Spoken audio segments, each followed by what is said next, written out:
위암은 우리나라에서 유독 발생 빈도와 사망률이 높은 암입니다. 해마다 미국의 10배 수준인 인구 10만 명당 50-60명의 위암 환자가 발생하는데요.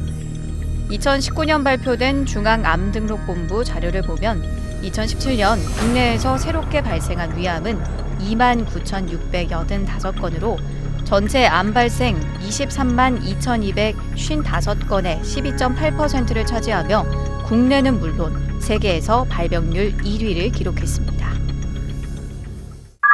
위암은 우리나라에서 가장 많이 발생하는 암입니다. 남녀 모두에게서 많이 발병하며 위 점막에서 발생하는 선암이 90% 이상을 차지하는데요. 우리나라에 특히 위암 환자가 많은 이유는 헬리코박터 파일로리균 감염률이 높은 것과 평소 맵고 짠 음식 위주의 식습관의 영향이 크다고 볼 수 있습니다. 우리나라의 위암 발병률은 세계에서 가장 높은데요.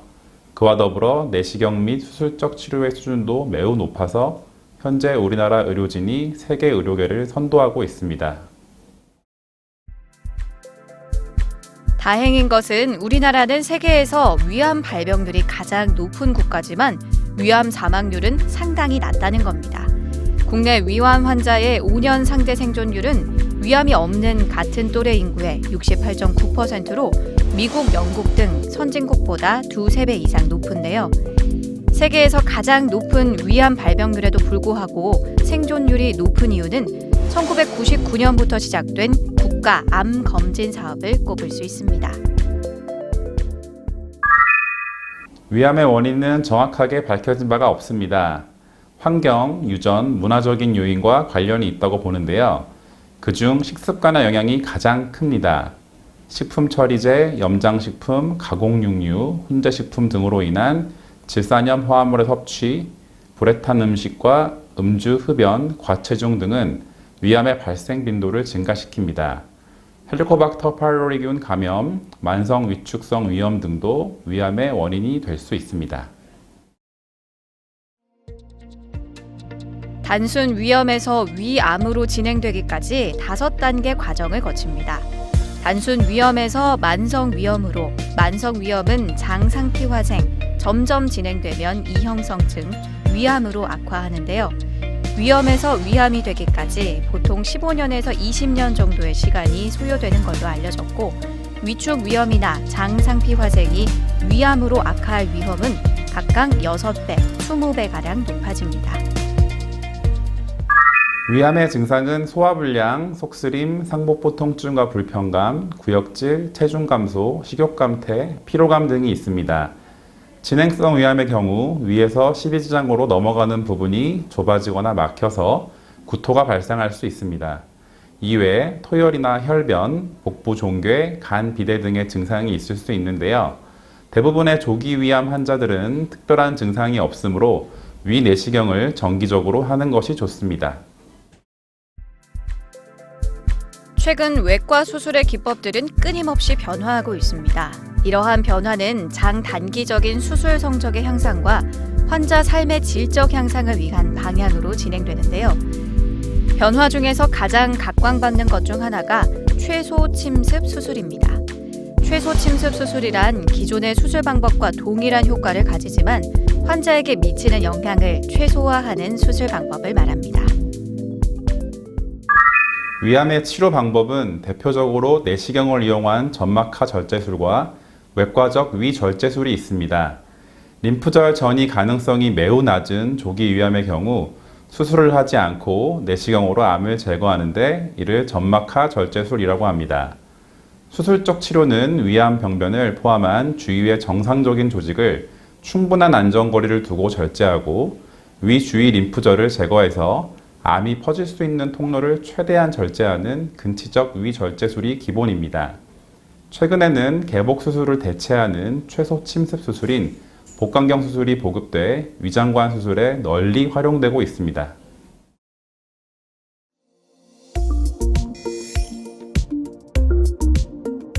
병기란 암의 진행 정도를 말합니다. 최종적인 병기의 판정은 수술 후 절제한 위를 현미경으로 정밀 검사하여 판정하는데요. 위암의 병기는 보통 4기로 나뉘는데 1기는 점막이나 점막 하층에 암이 국한되며 주위 림프샘 한두 개의 전이가 있거나 근육층까지 암이 침범하면서 주위 림프샘의 전이가 없는 단계로 수술로 완치 가능합니다. 2기나 3기는 근육층, 장막 하층, 장막층에 침습이 있거나 주위 림프샘에 암세포가 퍼졌지만 다른 장기까지 암이 퍼지지는 않은 단계로 수술을 기본적인 치료로 하게 되지만 재발 확률이 높아서 수술 후 보조적인 항암 치료가 도움이 되는 단계고요. 마지막 4기는 암이 널리 퍼져서 위절제 수술이 의미 없는 단계라 할 수 있습니다.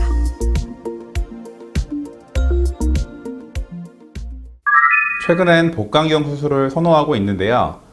복부를 크게 절개하는 기존의 개복 수술과 달리 0.5cm에서 2cm가량의 구멍을 3개에서 5개 정도 뚫고 카메라와 전자메스, 집게 등의 수술기구를 삽입해 진행하는 수술을 뜻합니다. 복강경 수술은 개복 수술 시 손이 닿지 않는 곳까지 카메라와 수술기구를 넣어 더욱 정밀하게 수술할 수 있는데요. 최근에는 3D 카메라가 널리 보급되어 영화관에서처럼 입체 영화를 보듯이 좀 더 선명한 시야로 수술을 하는 것도 가능합니다.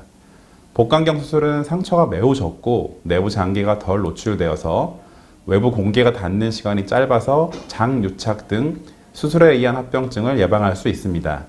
입원 기간도 단축돼 일상생활에 빨리 복귀할 수 있다는 것도 복강경 수술의 큰 장점 중 하나입니다. 위암 수술에서 복강경 수술은 20년 전에 도입돼 위암 수술의 주류를 이루고 있습니다. 하지만 작은 구멍을 통해 수술을 진행하는 복강경 수술은 정해진 방향과 각도로만 수술을 진행할 수밖에 없는데요. 더불어 출혈 등 응급 상황 대처가 어렵고 촉감이 없다는 이론적인 단점 때문에 주로 조기 위암 중심으로 시행됐습니다. 진행성 위암에 대한 복강경 수술은 개복 수술처럼 림프절을 충분히 절제할 수 있냐는 것이 관건인데요. 림프절 절제는 위암 수술의 가장 중요한 과정으로 생존율에 큰 영향을 미칩니다. 진행성 위암에서는 큰 혈관 주변의 림프절을 좀 더 정밀하게 관찰하고 많이 제거해야 하는데요. 최근 발표한 국내 연구 결과를 보면 수술 후 초기 합병증과 후기 합병증 모두 복강경 수술이 개복 수술에 비해 낮은 수치를 보였습니다.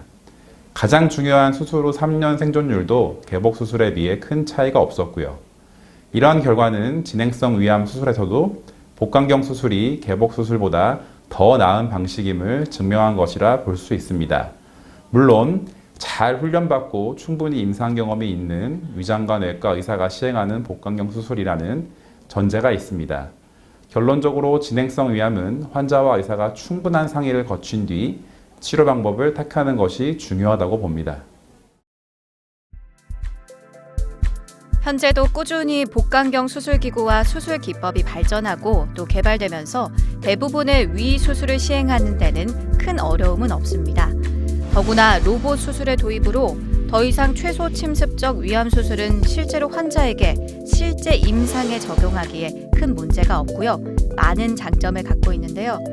하지만 아직은 개복 수술에 비해 비용적인 면에서 단점이 있어 어려움이 있는 것도 사실입니다. 1991년 복강경 위암 수술이 처음 보고된 이후 관련 논문이 계속 발표되면서 개복 수술의 자리를 넘보고 있습니다. 개복 수술은 그간 많은 연구를 통해서 안전성이 입증되었지만 복강경 수술은 장기적으로 재발 및 생존에 미치는 영향 등에 대한 연구가 부족하고 전문의마다 수술의 안전성에 대한 의견도 분분해서 개복 수술의 완벽한 대안은 되지 못했습니다. 이러한 상황에서 최근 대한복강경위장관연구회가 우리나라 위암 환자만을 대상으로 시행한 복강경 수술과 개복 수술의 성적을 비교 분석한 연구 결과를 발표했는데요. 조기 위암에서 복강경 수술은 개복 수술에 비해 전체 합병증, 특히 수술 상처로 인한 합병증 발병률이 유의미하게 낮았고 5년 생존율도 큰 차이가 없었습니다. 이를 근거로 현재 우리나라 위암 가이드라인은 조기 위암에서 복강경 위암 수술이 가장 합리적인 선택이라고 명시하고 있습니다. 여기서 잠깐! 잘못된 의학 상식을 바로잡아 건강도 지키고 상식도 키우는 Yes or No. 위암 환자는 수술 후 고기를 먹으면 안 되나요? 노, 아닙니다. 육류 섭취가 몸에 나쁘다는 것은 동물성 지방이나 붉은 육류의 과다한 섭취가 비만을 일으키고 대장암 등의 발생 위험을 증가시키기 때문인데요. 위암 수술과 항암 약물 치료 후에는 체력이 크게 떨어지고 체중도 주는 경우가 흔하므로 충분한 열량과 단백질 공급을 위한 육류 섭취가 필수입니다. 특히 위암 수술 환자에서 많이 발생하는 빈혈 예방을 위해서도 적당량의 육류 섭취를 권장하고 있습니다. 고기를 먹을 때는 질기거나 기름이 많은 부위는 제거하고 살코기 위주로 먹는 게 좋습니다. 또 불에 오래 굽거나 훈제한 고기는 발암물질일 수 있으므로 주의해야 합니다. 잘못된 의학 상식 깨치기 yes or no. 두 번째. 위 절제 수술을 받은 후 위가 다시 자란다는데 사실인가요? 노, 아닙니다. 결론적으로 잘라낸 위가 다시 생기거나 남아있는 위가 자라지는 않습니다. 위암 수술을 받고 3에서 6개월 정도 지나면 남아있는 위와 소장이 적응해서 대부분 수술 전과 비슷한 양을 섭취할 수 있게 됩니다. 가장 중요한 것은 남은 위와 소장이 잘 적응할 수 있도록 적은 양의 음식을 자주 꼭꼭 씹어서 식사하는 습관을 기르는 것입니다. 위암은 식생활과 깊은 연관이 있기에 평소 잘못된 식습관을 개선하려는 노력이 필요한데요. 먼저 염분이 많이 들어있는 음식은 피하고 불규칙한 식사 습관은 고치는 것이 좋습니다. 더불어 알코올은 위 점막에 치명적이기에 피해야 하고 특히 위는 스트레스에 약하고 위암은 스트레스와 밀접한 관계를 보이는 만큼 스스로 즐거운 생활을 할 수 있는 무언가를 찾는 것이 위암 예방에 도움이 되겠습니다. 복강경 위암 수술은 수술 후 경과가 매우 만족스러워서 2000년 이후 가파른 상승 곡선을 그리고 있습니다. 국내 복강경 수술은 이 수술을 가장 먼저 시작한 일본의 발전 속도보다 훨씬 빠른데요. 매년 2배 이상으로 증가하고 있으며 곧 일본을 추월할 것으로 예상됩니다. 수술기구의 지속적인 발전으로 더 나은 수술 방법이 개발될 것이고 이와 더불어 최소 침습 수술도 더욱 발전해서 복강경 수술은 대표적인 위암 치료 방법으로 자리 잡을 것입니다.